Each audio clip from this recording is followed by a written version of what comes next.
Around 501 BC, the Dionysia was again extended with a dramatic innovation, the satyr play.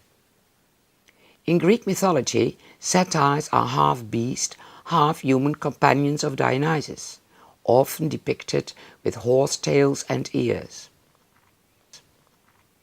They make up the chorus in a satyr play. So, in the 5th century BC, the playwright not only had to produce a trilogy of tragedies, but also a satire play that served as a short afterpiece for the tragedies, providing a kind of comic relief for the serious plays that had gone before. Satire plays were often a burlesque version of a mythological subject, ridiculing gods or heroes, situated in a rural area, with boisterous scenes, a lot of drinking, vigorous dancing, and indecent colloquial language. Only one complete satire play is extant, Cyclops by Euripides, based on an episode of the Odyssey. On this famous face, the actors and chorus of a satire play with their masks are shown. The chorus members wear a scanty savage dress of goatskins, with a phallus for comic effect.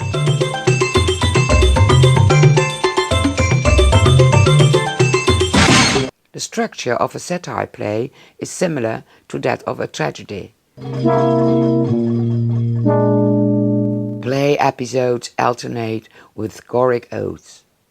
Popularity of the satire plays declined. Public preference comedy, probably because of its connection with the contemporary events. In the 4th century BC, only one satire play was produced each year for the Dionysia.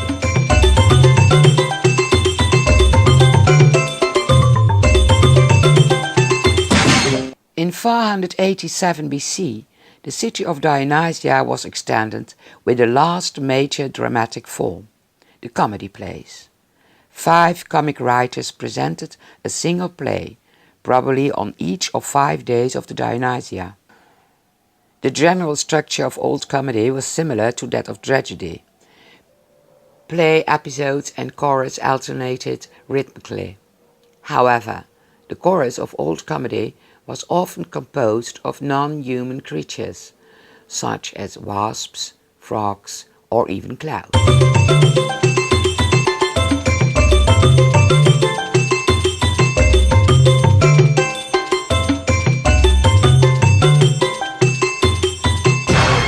While tragic actors wore elaborate pattern-woven garments, which were similar to the robes of priests and musicians, comic actors wore ludicrous costumes, padded at the breast, buttocks and stomach, with long floppy leather phallus for the male characters, not the chorus. The masks of old comedy were distorted caricatures, sometimes of real people. They were meant to be ugly and silly, just as the costumes. It is suggested that on these famous Vliax faces from southern Italy, scenes of the old comedy are depicted. The origin of Greek comedy might be found in old Dionysian phallic songs, but also influences from outside Athens, namely the Dorian farces have to be considered, particularly comic drama performed in the Dorian colony on the island of Sicily. Sadly, the only remaining comedies of the 5th century are by a single comic poet, Aristophanes. From the 40 plays he seems to have written, 11 have survived. His comedies were largely politically and socially based satire. In outward form, they were the most extravagant of burlesque. In essence, they were the most violent of abuse and personal vilification. He mocked the politicians and other celebrities of Athens. The circumstances of the Dionysia allowed him to get away with criticisms he would not normally be allowed to voice. In a distinctive section of the play, the Parabasis, with a choral ode, the playwright even takes the opportunity at a break in the stage action to discourse at liberty on whatever subject he wishes, not necessarily having to do with the play as such. At the height of the Peloponnesian War between Athens and Sparta, in 411 BC, Aristophanes produced an anti-war comedy, Lysistrata, in which the women of the two states take an oath to deny man sex until they stop fighting. Now follows a short fragment of this scene. Remember that in Aristophanes' days, the female characters were played by men wearing female masks. Put your hands on the bowl. Repeat for all the rest the solemn terms I will recite. Then you must all swear and pledge to them yourselves. I will not satisfy lover or husband.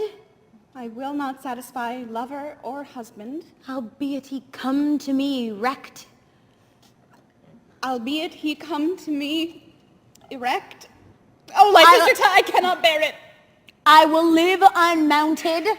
I will live unmounted. Beautifully dressed in my thinnest gowns. Beautifully dressed in my thinnest gowns. To the end I will inspire in my husband the most ardent longing. To the end I will inspire my husband with the most ardent longings. Never will I give myself voluntarily. Never will I give myself voluntarily. If he has me by force. And if he has me by force. I will be as cold as ice and never stir a limb. I will be as cold as ice and never stir a limb. Tragedy was at its height in Greek society when that society was at its height, while comedy, an outlet for the frustrations of society, as well as a diversion for the masses, was most popular during the decline of Greek government. In 404 BC, the Athenians lost the Peloponnesian War against Sparta, and in 336 the Macedonian king Alexander the Great came to power in Athens. Understandably, in comedy, political issues were ignored and more familial and societal relationships were favored. This later period is called the period of New Comedy. For the first time, love became a principal element in drama, but it was seldom an honest love. The role of the chorus was often diminished, but the dialogue was still cast in verse. In New Comedy, costume was based on the dress of ordinary life. Comic masks were more realistic than in Old Comedy. But in particular, the mask for slaves and certain old men were still caricatured. There is only one all but complete play of a New Comedy playwright extant, which is recently discovered, entitled Disculus or the Grouch, written in 316 by Menander. This comedy treats a standard theme in comedy, the disapproval by a parent of a child's choice in marriage with a happy ending. Menander's characters spoke in the contemporary dialect and concerned themselves not with the great myths of the past, but rather with the everyday affairs of the people of Athens. Disculus was not presented at the Dionysia, but at a smaller drama festival, the Lenaea. After the 3rd century BC, comedy began to decline, just as tragedy had a century earlier, and the City of Dionysia dramatic contest ceased in the 1st century AD.